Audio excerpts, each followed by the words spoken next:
Apresentando nossos convidados, a secretária Anistela Haddad, que é secretária de Informação e Saúde Digital do Ministério da Saúde, o CEIDIG.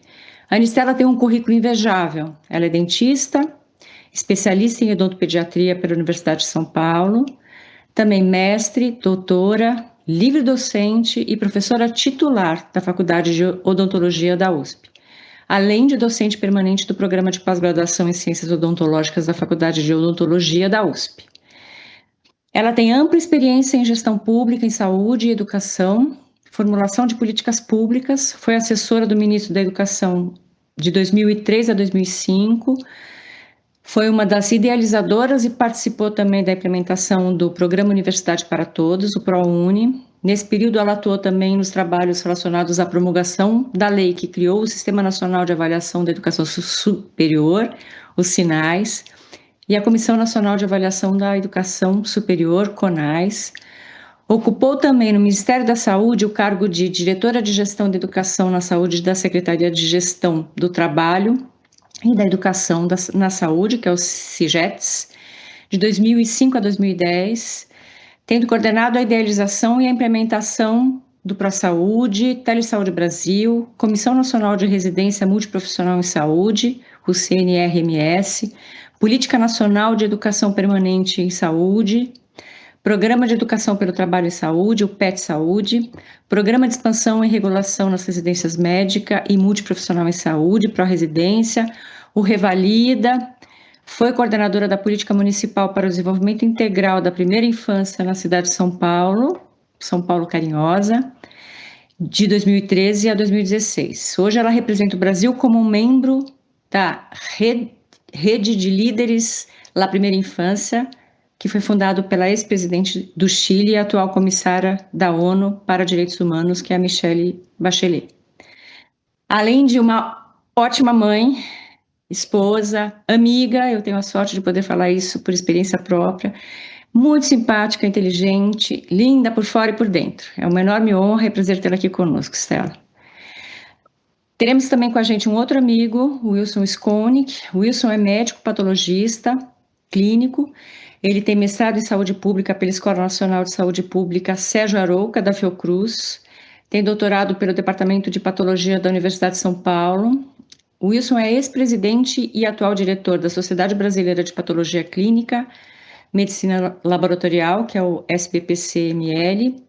Também ex-presidente e atual membro do Conselho de Administração da Associação Brasileira de Medicina Diagnóstica, a Abramed. Sejam muito bem-vindos. Jussara, agora eu passo a palavra para você, para que você fale um pouquinho sobre a importância dos padrões internacionais e do HL7 Brasil. Boa tarde a todos. Primeiro, eu queria agradecer a Tereza Saqueta, né, e a Intersystem pelo apoio que tem dado ao HL7 Brasil ao longo de muitos anos, e nós esperamos que essa parceria continue e que se desenvolva, né. Em segundo lugar, eu queria agradecer muito a disponibilidade da secretária, né, da CEIDIG, por estar aqui prestigiando, né, esse webinar, que é patrocinado pela Intersystems e pelo HL7. O Wilson também, Dr. Wilson Skolnick, da Abramed, mas uma pessoa que eu conheço há muitos anos, ele mesmo denunciou, sempre é um resiliente incentivador dos padrões, e é um dos responsáveis por a gente estar aqui nesse momento hoje, né. E o HL7, né, ele representa oficialmente o HL7 Internacional, que é a principal organização global de produção de padrões, e está em vários lugares do mundo, e ultimamente ele tem conseguido, né, através do padrão que a gente chama de FIRE, se espalhar pelo mundo inteiro, né, e o Brasil talvez seja uma das maiores implementações de FIRE, e isso tem chamado muita atenção do mundo. Houve até agora recentemente uma pesquisa, o State of FIRE, de 2025, onde o Brasil é citado lá com honras, né, e no lugar merecido. Nosso papel do HL7 aqui é justamente fazer isso, né, promover e apoiar a padronização do país. E brevemente, né, a gente acha que com padrões a gente centra a atenção do paciente, a gente tem mais eficiência, qualidade, e mais valor, né, mais valor da atenção de saúde, independente de onde o paciente esteja, se ele estiver sendo atendido tanto no público quanto no privado, eu sou uma única pessoa. E aí eu passo de novo a palavra para você, Tereza, para a gente, né, sem mais delongas, começar aqui a falar com as pessoas que são as nossas convidadas. Muito obrigada, Jussara. Bom, começando pela Estela. Estela, para quem está na área de saúde e é mais conectada a essa questão de tecnologia, muito se tem falado sobre RNDS, sobre o papel do RNDS na consolidação de dados do SUS. Temos um decreto recente sobre o tema, temos também um substitutivo de um projeto de lei em tramitação no Congresso. Também muito se fala sobre o papel da CEDIGE na implementação de políticas e infraestruturas com o objetivo de padronizar e integrar os dados dentro desse sistema que é enorme, né, de grande escala, que é o nosso maravilhoso SUS, né? Eu gostaria que você pudesse compartilhar conosco como a CEDIGE está estruturando a governança digital de saúde no Brasil e quais são as prioridades imediatas para integrar o SUS e também a saúde suplementar por meio da RNDS. Perfeito. Tereza, é um prazer imenso. Eu queria agradecer pela tua apresentação tão generosa, falar da minha honra de estar aqui com você, pela profissional que você é, pela trajetória que você tem, que eu tenho uma admiração enorme, também com a doutora Jussara, duas mulheres da tecnologia que eu admiro muito, e o doutor Wilson, que não admiro menos, a mesma coisa também. A gente começou por um primeiro encontro que tivemos quando eu recebi ele como presidente da Baramed, ele me convidou para pro FIS, né? Filis, eu fiz confusão. Pro Filis, que acontece todo ano, e foi nesse primeiro encontro que a gente vislumbrou uma primeira parceria público-privada, né, para esse processo desafiador, que é a gente construir a interoperabilidade dos dados de saúde para o nosso país, né? Então, certamente o SUS é um sistema, enfim, sistema único no nome, mas também ele é único no mundo em termos de ser público de acesso universal para uma população de mais de 200 milhões de habitantes. É um imenso desafio, mas ao mesmo tempo uma imensa oportunidade, né? Porque se a gente conseguir efetivar e completar o processo de transformação digital em curso, a gente certamente vai dar um salto muito grande e conseguir ter um novo modelo de entrega de saúde para a nossa população, né? Então, guiada por dados, mas talvez mais do que isso, né? Personalizada, preditiva e talvez até com menos gastos e com mais qualidade de vida para a nossa população, né? Então, a primeira coisa que eu acho que é importante dizer é que a transformação digital que a gente vislumbra não é qualquer transformação digital, e é uma transformação digital que tem por foco e objetivo reafirmar e fortalecer os princípios e diretrizes do SUS, né? Então, é para ampliar acesso, é para melhorar a qualidade, é para trazer continuidade do cuidado. Então, a jornada do paciente é muito o nosso foco nesse processo. Agora, a complexidade é imensa, porque a gente, enfim, são muitos sistemas, são muitas ações, são entes federados diversos, você tem o nível federal, estadual, municipal, você tem os parceiros privados que também procuram e fazem parcerias com o setor público de diversas ordens, então isso vai criando muitos silos, né? Você vai tendo muita fragmentação nesse processo e, de repente, os entes federados têm autonomia, o município, estado e o governo federal, por mais que a gente pactue no SUS, a gente pactua as ações, isso já ajuda muito.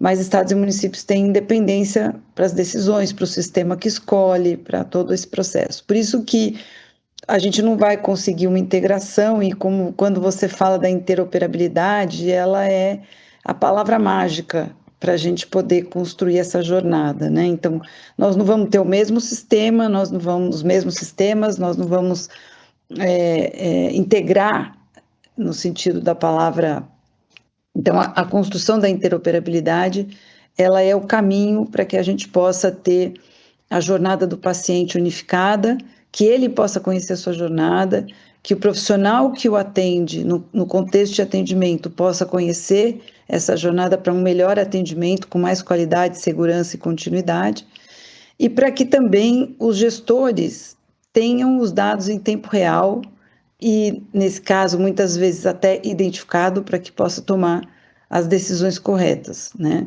Então, de fato, o Ministério da Saúde, ao criar a secretaria, fez uma opção de apostar na Rede Nacional de Dados em Saúde como a nossa plataforma de interoperabilidade.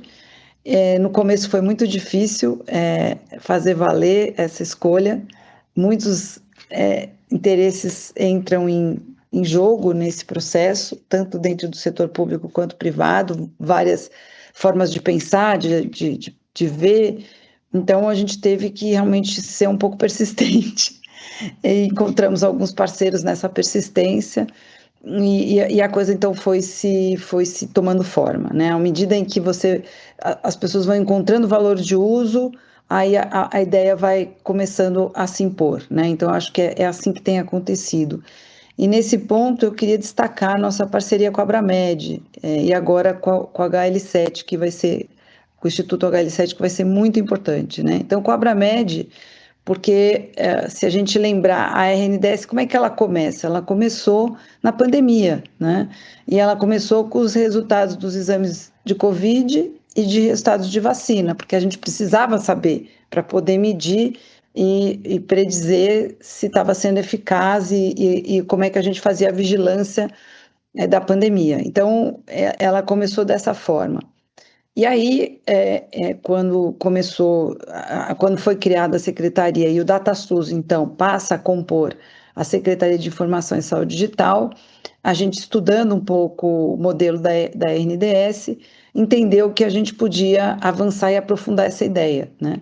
Então, ela já cresceu desde então 25 vezes, mais de 25 vezes. Hoje ela alcançou 3 bilhões de registros, né? E ela vai crescer ainda mais. Nós temos agora as duas parcerias recentes importantes. A primeira é a Abramed. Então, na parceria com a Abramed, até então a gente tinha resultados de 2 tipos de exames na NDS, os exames de Covid e chikungunya. A partir da parceria com a Abramed, aí acho que o doutor Wilson vai poder contar um pouco também, a gente agora está num trabalho colaborativo, que participa também o Instituto Todos pela Saúde, para que os 41 agravos de notificação compulsória, aos quais correspondem centenas de exames, também tenham um modelo informacional e um modelo computacional para estarem disponíveis na Rede Nacional de Dados em Saúde e, com isso, também, por consequência, no meu SUS Digital e no SUS Digital Profissional e no SUS Digital Gestor. Obrigada, Ana, né? Esse foi muito esclarecedor e é difícil, realmente, é complexo, difícil condensar tudo isso em algumas frases, né? Eu parabenizo você pela sua capacidade de síntese. Agora, realmente, né, o Wilson, né, a gente tem uma trajetória de trabalhar com padronização pela SBPC, ele sempre foi uma pessoa que apoiou e ele foi a pessoa que procurou o Ministério para trabalhar junto. E aí eu queria perguntar para você, Wilson, como é que a Abramed, né, a SBPC e o setor privado em geral estão se organizando para se alinhar com essa agenda de governança que a secretária, porque é a maior agenda, né? É a agenda de governança, especialmente em relação a esses itens aqui que estamos falando, de padronização e interoperabilidade de dados e de integração com o SUS, né? De como é que o setor privado vai fazer essa integração, como é que ele está se preparando para isso? Bom, obrigado, Jussara. Deixa eu cumprimentar vocês todas que estão aqui me acompanhando, Tereza Saqueta, a você, Jussara Macedo, parabéns pela organização aqui desse evento, e a secretária Ana Estela Haddad. Vocês são 3 mulheres que não só colocam de pé, né, esse nosso desejo de ter uma estratégia de saúde digital no Brasil, cada uma no seu campo. Então, todas as 3 têm a minha admiração também.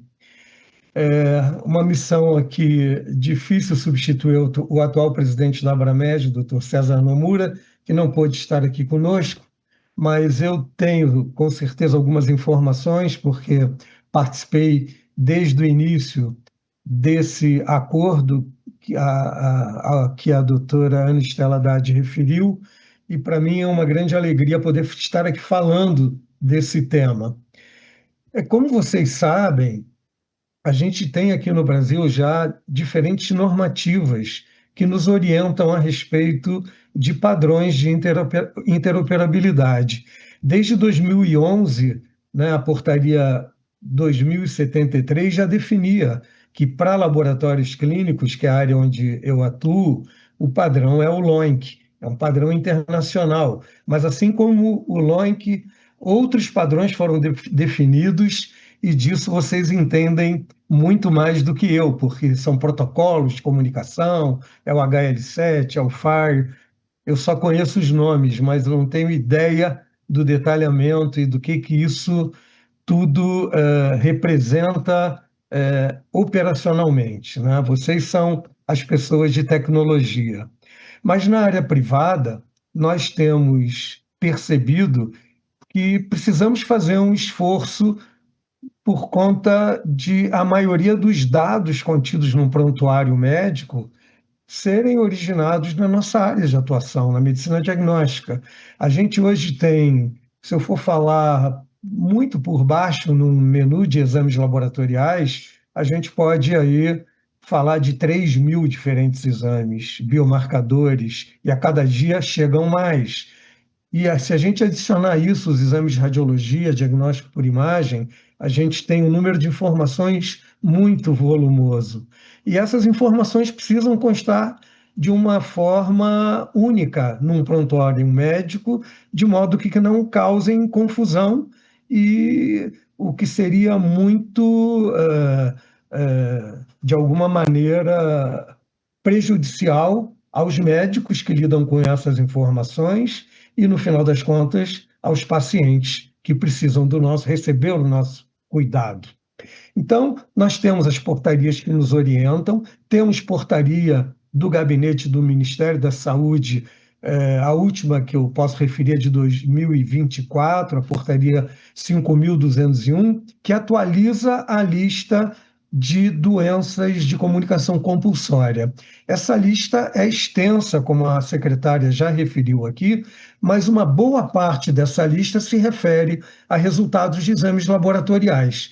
Por isso que a secretária Ana Estela Haddad se referiu aos 40 exames, mas como cada um desses exames precisa constar de uma forma unívoca, cada exame ele se multiplica, porque vocês vão entender com facilidade. Nós temos materiais diferentes onde o exame é realizado, nós temos horários em que as amostras são colhidas, nós temos métodos analíticos diferentes para quantificar e qualificar a presença de alguns analitos. Então, se a gente for falar aqui de um exemplo básico, que é uma dosagem de glicose, a gente vai lembrar que a gente pode dosar a glicose no sangue, no plasma, pode dosar na urina, pode dosar no líquor, pode usar métodos muito primitivos, como a ortotoluidina, métodos enzimáticos, métodos de referência como a exoquinase. Cada combinação dessa resulta em um código diferente dentro do LOINC. E é isso que impede a confusão que poderia ser gerada para os médicos que vão interpretar esses dados, de modo que possam tomar suas decisões sobre o melhor cuidado. O que eu vejo como um grande desafio é que o nosso setor como um todo não está tendo estímulos suficientes para lidar com esse tema, lidar com esse assunto. Então, essa iniciativa, que foi muito bem-vinda, e eu tenho um agradecimento aqui permanente à secretária Ana Estela Haddad, porque ela foi visionária em entender a necessidade de nós trabalharmos em conjunto, porque a definição dos códigos do LOINC, ela só pode ser feita por profissionais da nossa área. na área de laboratórios, a radiologia vai ter outros. Então, sem essa colaboração, não seria possível nós alcançarmos o objetivo de conseguirmos definir cerca de 60 mil diferentes códigos. O que a gente fez aqui é ter dado o primeiro passo, um passo pequeno, mas que pode ter um efeito gigantesco, né? A secretária já nos colocou aqui um número que é muito impactante, de bilhões de exames transmitidos, e esse número pode se multiplicar, desde que nós implementemos agora e possamos estender a comunicação para outros exames.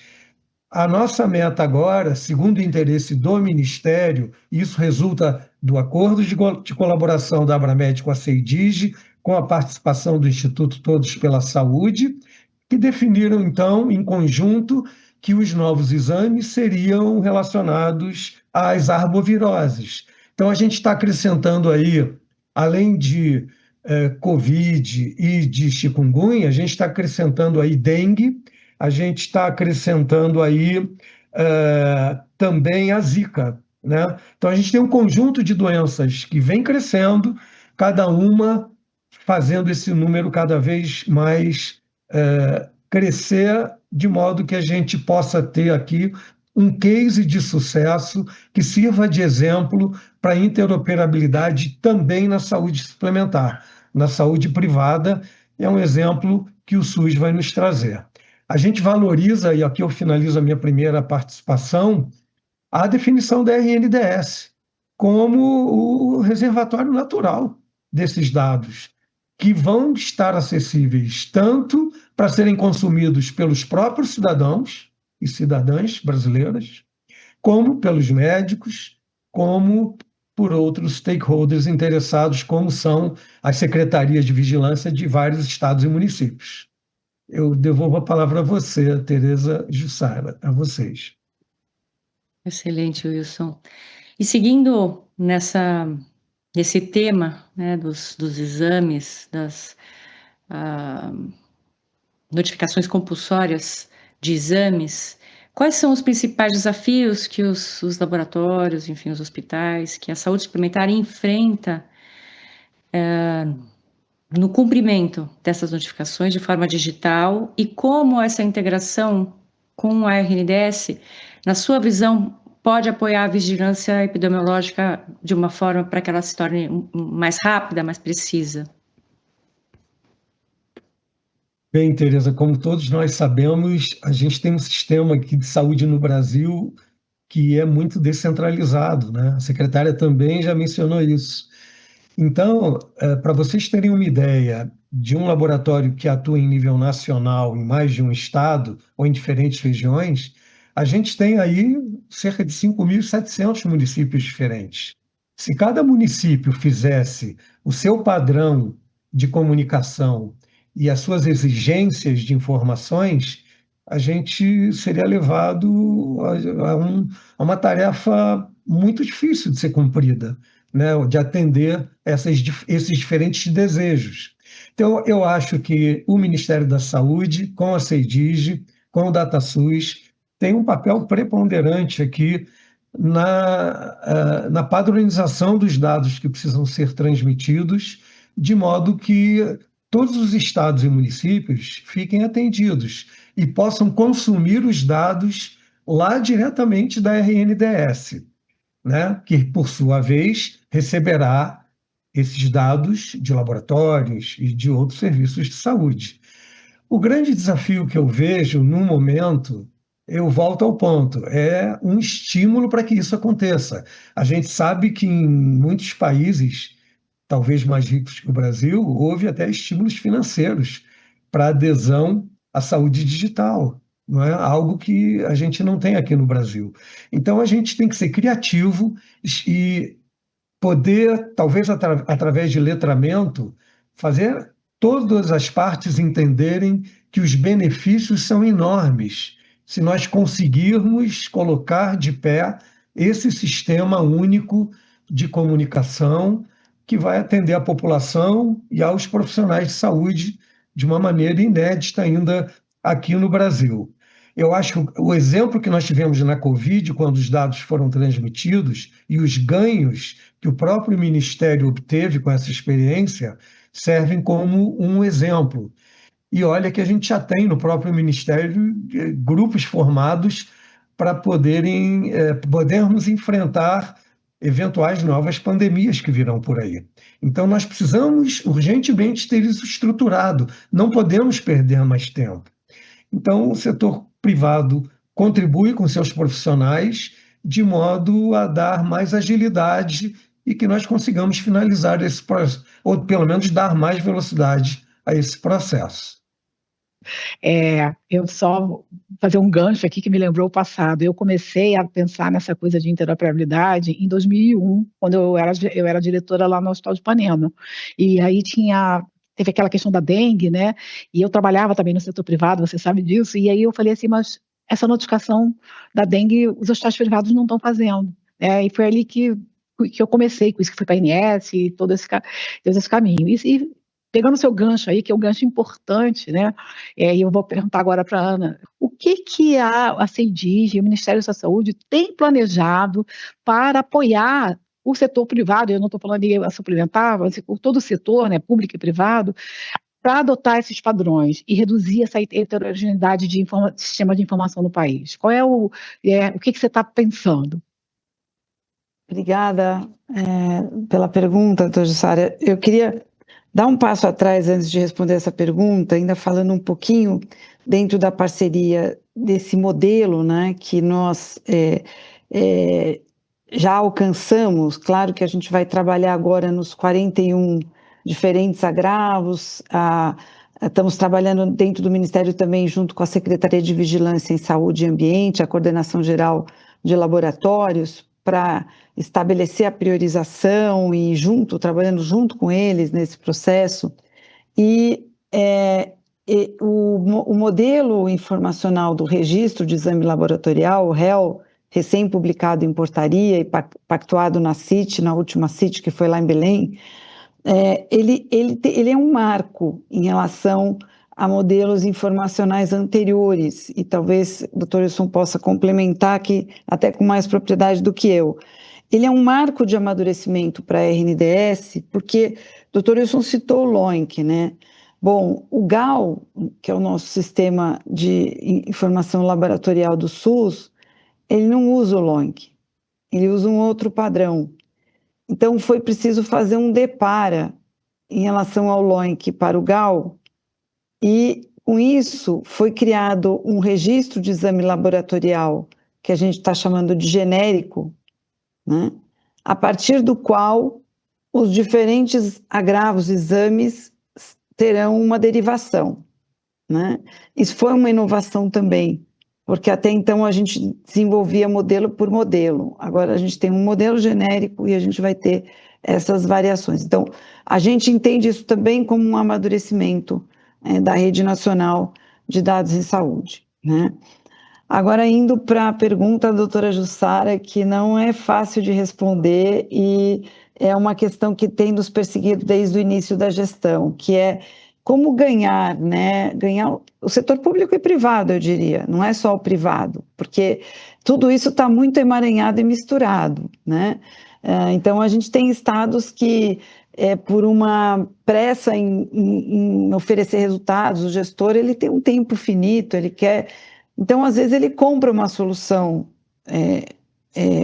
oferecida pelo setor privado, assim, que já vem pronta, fechada, mas que não necessariamente dialoga e interopera, de um lado com a Rede Nacional de Dados em Saúde e de outro com o próprio modelo assistencial do SUS, porque tem esses dois lados, tem o lado informacional e tem o lado do modelo assistencial, porque tudo isso é feito para uma engrenagem, né, para funcionar de maneira articulada, né?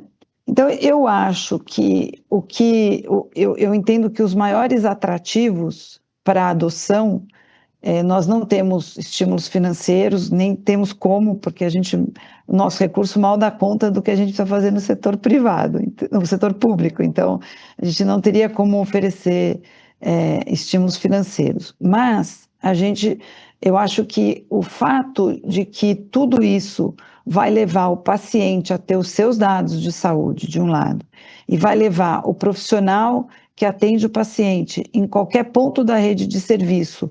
E se a gente fizer essa interoperabilidade com o setor privado também, a gente está falando do profissional que atende o paciente também no setor privado, né? E do paciente que também está na saúde suplementar. Então, eu acho que esse deveria ser o primeiro grande atrativo, né? Porque é um salto de qualidade muito grande, né? Depois disso, a gente poderia evoluir, por exemplo, um dos aspectos que a gente está discutindo muito atualmente é o uso secundário de dados para pesquisa e para vigilância, né? Então, você fazer uma vigilância, predizer uma pandemia, uma epidemia, você precisa dos dados de toda a população, né? Então, esse também eu acho que é um aspecto para quem está na área da saúde de compreensão, né? E o dado secundário para a saúde, né? Então, hoje, muitas vezes, os laboratórios, os hospitais, fazem seus estudos e usam, em parte, a medicina de precisão, mas com base num recorte limitado ali dos dados do seu banco de dados, né? Se a gente tiver, se a gente encontrar na RNDS, como a gente está buscando, um modelo, claro que nós não vamos abrir os dados não vão estar identificados, mas a gente tem estudado modelos internacionais mais maduros, como, por exemplo, o da Dinamarca, que tem todo um regramento e um protocolo para o uso secundário de dados para pesquisa. Nós temos no próprio Brasil o SIDAX. O SIDAX faz pesquisas, hoje é um dos centros do mundo mais reconhecido, né? O professor Maurício Barreto reconheceu, levou um reconhecimento imenso, porque tem a maior coorte, estudo de coorte do mundo, 100 milhões de brasileiros. Eles usam dados identificados, mas tem um bunker que a gente está estudando como modelo de proteção e tal. Então, eu acho que a gente poder fazer estudos, a gente poder ter uma medicina preditiva, uma medicina de precisão, a gente poder cruzar dados em várias camadas, que são coisas que a gente já está fazendo, com dados climáticos, com genoma, demográficos. Então, tem muita coisa que a gente pode trabalhar e que eu acredito que para quem trabalha na área da saúde, seja na gestão, seja no processo de atenção, de atenção à saúde, pode ver como um atrativo, claro que não é um atrativo individual, privativo, mas é um atrativo que eu imagino coletivo, para a gente pensar a saúde do nosso país num outro patamar, né? Ô, Estela, pegando o gancho com o que você comentou, é um projeto estruturante, né? É um projeto que é grandioso, ainda mais com as dimensões continentais do Brasil, e principalmente nesse aspecto de uso secundário de dados, os principais ganhos certamente virão no longo prazo. Não adianta ter uma expectativa que muita coisa aconteça no curto prazo, além de acesso ao resultado, enfim, além de alguns ganhos. Mas ainda assim, você acha que você enxerga ganhos mais imediatos para o governo ao obter, por exemplo, essa digitalização padronizada dos resultados de exame de doenças de notificação compulsória, centralizados na RNDS, seja em termos de resposta a surtos, seja em melhor qualidade dos dados, seja na ampliação no acesso às informações? Sem dúvida nenhuma, exatamente no que você está colocando, né? Porque é uma cultura que a gente está trazendo, uma nova cultura, né? Hoje, muitas vezes, o que acontece? Você são 123 mil estabelecimentos de saúde do SUS, né? Que tem cada um 2 operadores, mais ou menos, em média, com senha, né? Para alimentar o sistema. Nós estamos falando de 256 mil operadores registrando dados em sistemas. Como é que a gente garante, né, a qualidade? Como é que a gente traz uma cultura do quanto é importante o registro, o prontuário e os dados? Então, quando a gente começa, primeira coisa que a RNDS traz, né, uma das coisas que ela traz, ela tem um filtro, né, quando o dado chega, ele é enriquecido, então você bate com o CAD-SUS, você bate com dados para ver se aquele dado é fidedigno, e se houver inconsistência, a RNDS rejeita o dado, né? Então já começa aí uma preocupação com a integridade desse dado, do que a gente está trabalhando. Eu me lembro que o pessoal sempre brinca que na gestão da presidenta Dilma, chegavam os dados da saúde, às vezes, de diferentes fontes, e ela brincava assim, mas esses dados são imbatíveis, imbatíveis no sentido, esses dados não batem, não fecha, não coincide, então assim, então é muito ruim, tão ruim quanto um voo cego para tomar decisão, é você olhar para dados que são contraditórios, inconsistentes, e não saber em qual você vai confiar, né? Então, é uma insegurança muito grande, né? Não transmite confiança. Então, a primeira coisa é que a RNDS ela faz esse filtro. Então, no começo a gente recebia muita reclamação. Essa RNDS só dá problema, é um problema. Não, o problema não está na RNDS. O problema está em a gente ter que criar uma cultura do quanto o dado é sagrado. E o dado tem que ser correto, ele tem que ser fidedigno, ele tem que ser registrado corretamente, né? Então, a cultura do prontuário eletrônico, a cultura do registro, agora, uma vez vencida essa primeira etapa, né, você começa a ver, por exemplo, o último congresso do CONASEMES, que vai os 5 mil municípios, assim, o Congresso Nacional do CONASEMES é um congresso que vai 12, 13 mil participantes, então a gente monta lá o painel, né?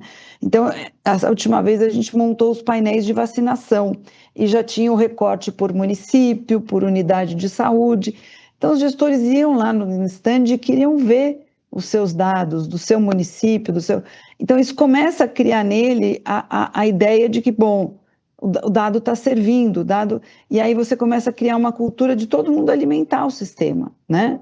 Tem que alimentar para ter o dado em tempo real e para poder tomar as decisões corretas, né? Então, isso é um aspecto. Quer ver um outro aspecto imediato que aconteceu? O meu SUS digital, ele vem ampliando o seu valor de uso, né? Então, né, no comecinho de maio, foi um trabalho colaborativo da CEIDIG com a Secretaria de Atenção Primária à Saúde, onde está a Coordenação Geral de Saúde da Criança e do Adolescente. A gente desenvolveu a caderneta da criança digital. Então, não foi só um processo de transformação, de digitalização, né? Nós trabalhamos com uma cocriação ao longo de um ano. A gente trabalhou com cuidadores, com mães, com entidades que trabalham com a infância, e aí a gente faz uma semana de internação, de cocriação, pensa nas funcionalidades, pensa em como que vai... Depois faz um protótipo, aí o protótipo é testado em unidades básicas de saúde com a população real. Depois dessas etapas é que ele vai para o desenvolvimento do aplicativo. E aí a gente lançou o aplicativo no final de maio, o ministro lançou. De lá, em mais ou menos um mês, nós tivemos 1,2 milhão de downloads da caderneta. E tivemos 36 milhões de novos acessos no meu SUS digital depois que a caderneta foi disponibilizada, né?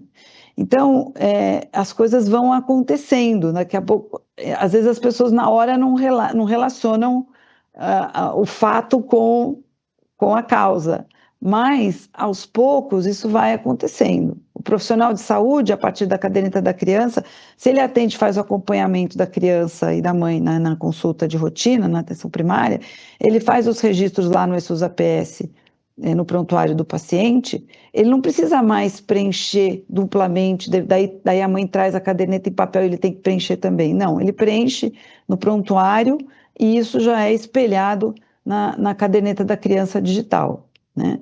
E a mãe pode acompanhar em qualquer lugar, né? Não tem mais perdeu, amassou, rasgou, molhou, né? Será que...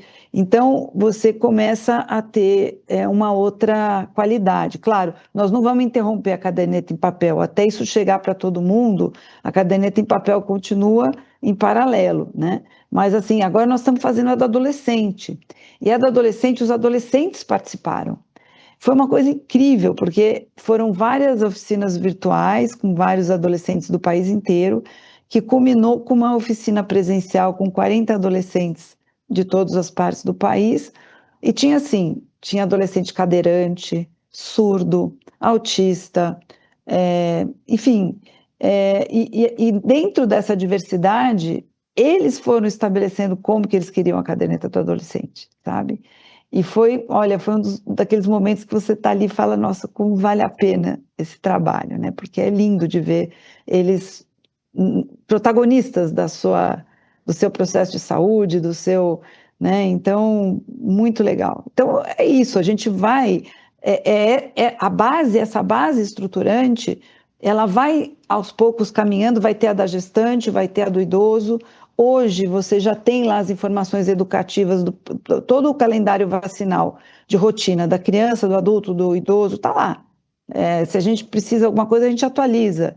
A gente tem mandado notificações já personalizadas, né? Então, o programa agora tem especialistas, ele já manda a notificação personalizada. Olha, você entrou na fila da regulação, você está na fila de espera para o exame, para a consulta especializada ou para o exame que você precisa fazer. Aí, quando agenda o exame, ele já recebe a notificação. Quando, que horas está marcado. Um dia antes, ele recebe o lembrete. Depois que acaba, a avaliação de satisfação. Então, são coisas que a gente está podendo fazer, que é a interoperabilidade que fez a mágica do que a gente sempre sonhou e parecia impossível. Né? É incrível ver o impacto de uma forma bastante prática e acontecendo, e fruto de um trabalho muito bem conduzido. Né? Parabéns, estou realmente muito feliz em escutar tudo isso. Eu também, né, Tereza, nós compartilhamos que essa questão de interoperabilidade não é um problema técnico, que a tecnologia se resolve, acho que já está resolvida com o FAIRE, com os padrões, é um problema humano, né, é um problema de comunicação entre as pessoas, e as pessoas que estão envolvidas, elas têm que poder opinar sobre as informações que elas querem ver na RDS. Então, parabéns, porque essa é a coisa mais difícil, né? A gente poder trabalhar em conjunto. E voltando para o doutor Wilson, né? O que a Abramed, né? O que o setor já observa de ganhos concretos desses projetos de interoperabilidade que envolve, mas que no caso do que envolve laboratórios e envolve vigilância epidemiológica também, né? Num país aí com tantas doenças emergentes. É verdade, Jussara. Nós temos vários projetos menores com hospitais e laboratórios que estão em curso e são projetos exitosos. Mas eu considero que, concretamente, o que nós temos de maior impacto é na área pública, na área de vigilância epidemiológica. A secretária Ana Estela nos lembrou que a gente vai ter possibilidade de, trabalhando com a análise desses dados, fazer predição de epidemias, de pandemias. A gente não conseguia ter isso em tempo real, com processos manuais. Hoje, uma grande vantagem, Jussara, é que a gente pode automatizar essa troca de informações, o envio de dados para a RNDS. As grandes redes de laboratório já investiram com suas equipes de tecnologia de informação em projetos de automatização do envio desses dados. Isso é feito em tempo real. Né? No grupo que eu trabalho, por exemplo, os dados são transmitidos para a RNDS 2 vezes por dia. Então, vejam o impacto positivo que isso pode trazer em termos de decisão para os gestores públicos. É imenso. E um outro resultado concreto dessas experiências que nós temos conseguido colocar em prática, Jussara, é a própria criação da CEIDIG. Eu quero lembrar que a gente não tinha essa secretaria, ela foi criada nesse governo atual e está sendo empoderada de modo que a secretária, vendo a importância de cada um desses projetos, ela pode orquestrar isso de uma maneira que possibilita uma entrega muito mais ágil e concreta, né? Então, eu vejo esse exemplo que foi citado agora, da criação do modelo informacional de resultados de exames laboratoriais, é uma outra consequência concreta. Isso não surgiu agora. Como a secretária falou, pode ser considerado um amadurecimento de algo que já havia sido construído anteriormente, mas agora foi aperfeiçoado e vai nos proporcionar um caminhar para um novo patamar, evoluindo assim cada vez mais, cada dia mais, nesse projeto de entregas. Eu considero que esses exemplos que eu citei, talvez, e o próprio exemplo dos ganhos que tivemos na Covid, são evidências concretas dos ganhos e dos benefícios que nós estamos já tendo com a interoperabilidade na área de exames laboratoriais. Se eu puder, eu queria citar mais duas coisas que me ocorreram enquanto a gente estava conversando. A primeira, pensando na doutora Jussara, e que a gente vem conversando, um desafio importante que é a ampliação da literacia nossa, em geral, né? E não só a especializada, de ter os profissionais especializados na área de TI, mas nós, operadores da saúde, também precisamos ampliar nossa literacia digital, né? Então, o Instituto HL7, a gente tem conversado sobre a importância da gente começar a promover formação, né, junto com a doutora Jussara, e em vários níveis, né? Você tem o nível ultra especializado, você tem que ter a pós-graduação, mestrado, doutorado, a especialização, mas você também precisa ter um tipo de formação mais aberta, que é assim, introdutória, né? Para que a gente, até dentro daquilo que a gente estava conversando, o que faz as pessoas entenderem que isso é importante? Tem um nível que é quando a gente não sabe que não sabe.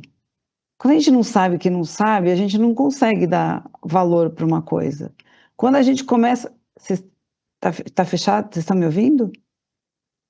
Quando a gente começa a perceber que aquilo existe e entender que a gente não sabe, é o primeiro passo para a gente valorizar aquele processo. Então, eu acho que a capacitação, o padrão HL7, FHIR HL7, que é um padrão mais moderno, já é consolidado, está recomendado pela Organização Mundial da Saúde, mas no Brasil a gente ainda não tem ele totalmente disseminado, mesmo entre programadores. Então, a gente precisa avançar na formação de pessoal para isso. Esse é um aspecto. Um outro aspecto, né, tem muitas ações estruturantes e passos que a gente vai dando que estão dentro do escopo da interoperabilidade. Você tem ações de infraestrutura, como é que é a sua nuvem, todo o seu processo, enfim, para ampliar a sua capacidade computacional, para chegar onde a gente quer.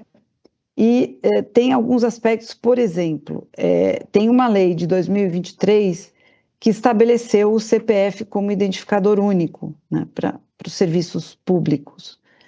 E agora que a gente está conseguindo dar um passo, que é um passo muito importante, que o ministro Padilha nos cobrou e a gente fez um plano e ele anunciou há umas 2 semanas atrás, que é a gente dar o passo realmente no SUS, o CPF vai passar a ser, ele já é o preferencial, mas a gente ainda tinha, por exemplo, no Cartão Nacional de Saúde, o número do Cartão Nacional de Saúde, que é um número imenso, que é um número comprido e que é um número que é gerado, se você chegar sem o seu CPF, você gera o número do Cartão Nacional de Saúde, e é comum as pessoas terem 2, 3 números de cartão, né?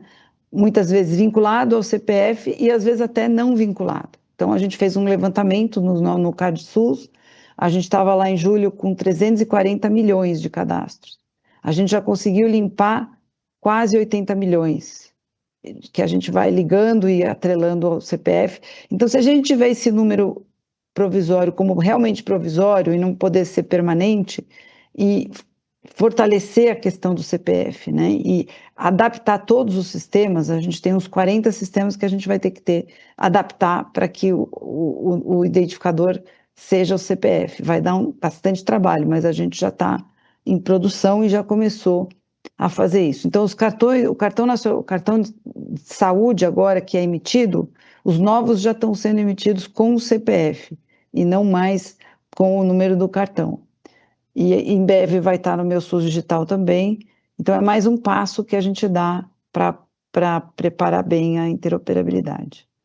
Essa questão, né, que você falou, né, sobre medicina preditiva, uso secundário de informação, dados reais, né, como é que assim, né, a gente sabe que em outros países, né, a Europa está fazendo espaço para fazer isso, né, como é que a gente dá esse acesso, né, às vezes identificado, às vezes não identificado, e aí no caso específico que une aqui, que eu estou nessa questão da medicina baseada em valor, como é que a gente vai conseguir que os prestadores, como é que o SUS ou que a saúde suplementar tem acesso aos dados para medir valor, se esses dados têm que ser não identificados, né? E o que assim, como é que a SUS, o SUS e a CEDIG enxerga como fazer uso da inteligência artificial com propriedade, como fazer análise preditiva, como você dar dados de forma controlada, você falou aí do caso da Dinamarca, como dar dados assim, dados de pacientes para que a gente possa melhorar a qualidade, né, os desfechos. Então, a gente são muitas frentes para avançar, né? Por exemplo, essa semana a gente estava conversando com a Anvisa sobre a questão dos dispositivos, né? Também dos médicos, dos dispositivos vestíveis. Quantos dados têm sido coletados por aí afora, né? E que não somos só nós no SUS que coletamos dados, né? Então a gente tem muito para organizar nesse processo todo e também acho que a gente como população se autoeducar, né, com relação aos dados sensíveis, ainda tem muito chão pela frente.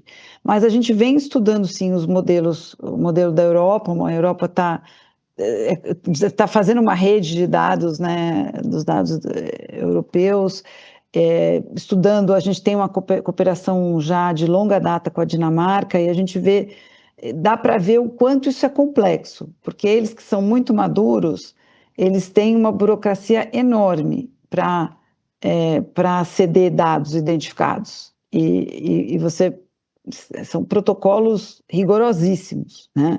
E é importante que seja, né? E agora, não está pronto o nosso modelo, mas a gente tem experiências bem-sucedidas no Brasil para nos nortearmos. Uma delas é do próprio SIDAX, né? Então, a gente está numa parceria com eles agora, um pouco aprofundar no modelo e no percurso que eles fizeram e ver o que disso pode ser, vamos dizer assim, generalizável, né?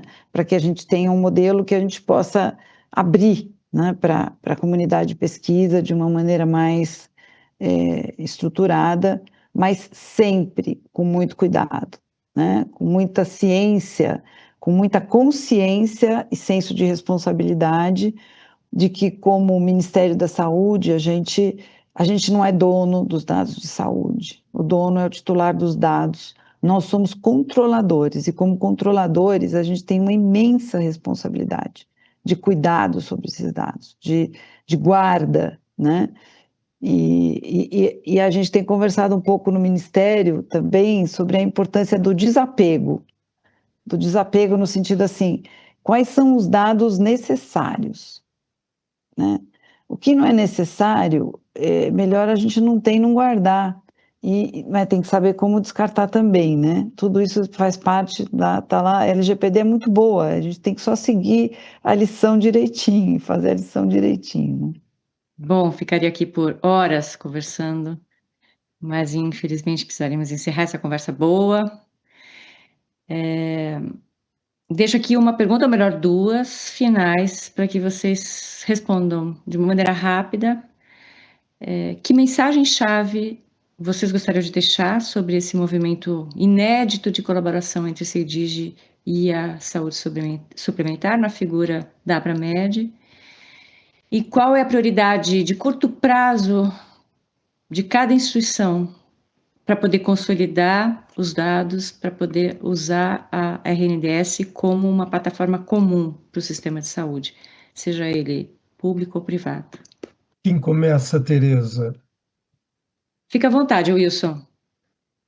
Então, eu vou pedir licença para a secretária aqui para tentar responder e já deixar uma mensagem final. Eu acredito que esses projetos que já nos trouxeram ganhos concretos, né, os projetos de interoperabilidade, ele já tem muitos benefícios aqui que são evidências claras, né? Que podem gerar, inclusive, eficiência para o sistema de saúde como um todo, tanto público como privado, né? Podemos evitar a repetição de exames, podemos ter auxílio na interpretação de exames. A gente tem agora, eu quero lembrar, muitas prefeituras que contratam laboratórios privados para executarem serviços. Então, essa interoperabilidade, ela já deve estar acontecendo em alguns casos e agora vai ser mais ainda impulsionada com o estímulo da CEIDIG. Quero lembrar também que o governo federal atual tem uma iniciativa que é uma bandeira importante para o nosso país na área de saúde, e eu estou me referindo ao programa Mais Especialistas. A gente está inserindo a questão dos exames laboratoriais e exames complementares como um todo, não só laboratoriais, nesse projeto. E com isso nós pretendemos ajudar para que os exames represados sejam resolvidos com benefício direto para a população. Então, a gente tem várias oportunidades aí, oportunidades de contribuições com parcerias público-privadas, e eu acho que a grande contrapartida, voltando a esse ponto, e aí, secretária Anistela, eu quero lembrar o que aconteceu na Covid, que a gente precisa usar como exemplo, porque é claro que a gente não espera estímulos financeiros, que o dinheiro da saúde seja bem aplicado em áreas prioritárias, mas um estímulo indireto que a gente pode ter é para quem interoperar, como aconteceu no caso da Covid, ser dispensado de transmitir dados para vigilâncias regionais, por exemplo, que é um trabalho manual, braçal, muitas vezes. Isso foi conseguido no tempo da Covid. Para eu deixar bem claro, quem interoperava com a RNDS, transmitindo o resultado de Covid, estava dispensado de transmitir resultado para cada Secretaria de Vigilância Epidemiológica Municipal. Isso foi um ganho imenso para os laboratórios, né? E trouxe mais eficiência. Então, eu gostaria, secretária, de deixar esse apelo dessa contrapartida que não é absolutamente financeira, mas tem o impacto de trazer eficiência para o sistema de saúde. Como mensagem final, eu quero deixar aqui um estímulo para todos os prestadores de serviços de saúde. Falamos aqui de inúmeros benefícios, então quem ainda tem medo de interoperar dados, né, que fique convencido que os benefícios superam em muito, né, e a gente pode seguir os exemplos aí de outros países que já estão mais avançados do que nós e que tiram muito proveito dessas experiências. Vou finalizar agradecendo Tereza Saqueta InterSystems, que eu sei que contribuiu com muitos laboratórios no tempo da Covid.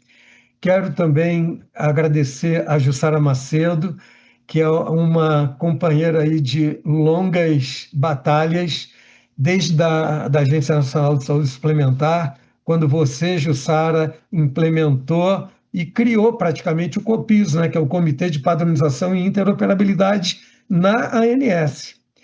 Então, sou grato a vocês duas, mas eu quero deixar aqui um agradecimento muito especial para a secretária Anistela Haddad, porque ela, com esse jeito simples, com essa humildade que já foi referida aqui, ela tomou conhecimento do projeto que a gente trouxe pela Abramed, ela entendeu a importância, ela concordou, mobilizou a equipe dela e a gente está avançando.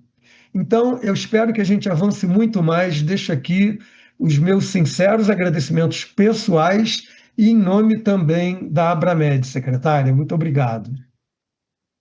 Nossa, doutor Wilson, muitíssimo obrigada. O agradecimento é recíproco e eu acho que, respondendo já um pouco a pergunta da Tereza, eu acho que cada um tem o seu lugar, cada entidade, o setor privado, o setor público, tem o seu espaço, tem o seu foco, mas certamente a gente sempre tem interesses em comum quando a gente pensa a sociedade, o coletivo, e nesse espaço comum é onde a gente tem que investir e construir juntos, e eu acho que é isso que a gente está fazendo, e eu tenho uma gratidão muito grande também pessoalmente a sua pessoa, porque foi com quem eu tive o primeiro contato e senti um interesse genuíno de trabalhar pelo coletivo, que eu acho que é isso que nos move, acho que nós 4 que estamos aqui.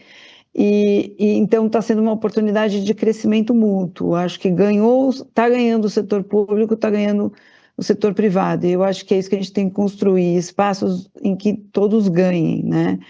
E eu queria dizer do imenso prazer dessa hora de conversa que deixou meu dia mais feliz, porque conversando com 3 pessoas que eu admiro muito e com as quais eu sinto muita identidade e que eu sei que sabem muito do que a gente está tentando fazer e dos desafios. Então é muito gostoso porque a gente se sente bem acompanhado. Então vocês me fazem sentir muito bem acompanhada. Então agradeço demais.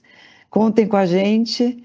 Espero que a gente siga juntos, Abramed, Instituto HL7 e Intersystems, que eu estou devendo uma aproximação para a gente aprender um pouco do que vocês já tanto fazem com interoperabilidade, que eu sei, tá bom? Muito obrigada.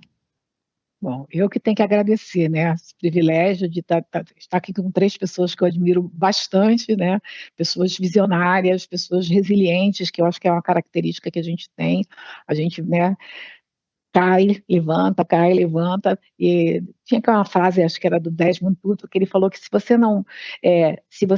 as pessoas não te entenderam, você tem que reformular o seu discurso, porque é você que não conseguiu transmitir a mensagem. Então, eu agradeço muito a Intersystem, né, por esse apoio, né, de trazer, né, de ter essa hora, né, que eu sei como o seu tempo, ela é muito, muito corrido, muito difícil, e eu queria que a Tereza encerrasse o nosso evento. Nossa, não poderia estar mais feliz e agradeço mais uma vez em nome da Intersystems, em meu nome também, a presença de vocês. Muito obrigada pela rica, pela inspiradora conversa. Assim, vocês sabem quanto é recompensador para quem está há tantos anos nessa luta, né, Jussara? Então, mais uma vez, muito obrigada. Foi um prazer, uma honra ter vocês aqui. Muito obrigada mais uma vez.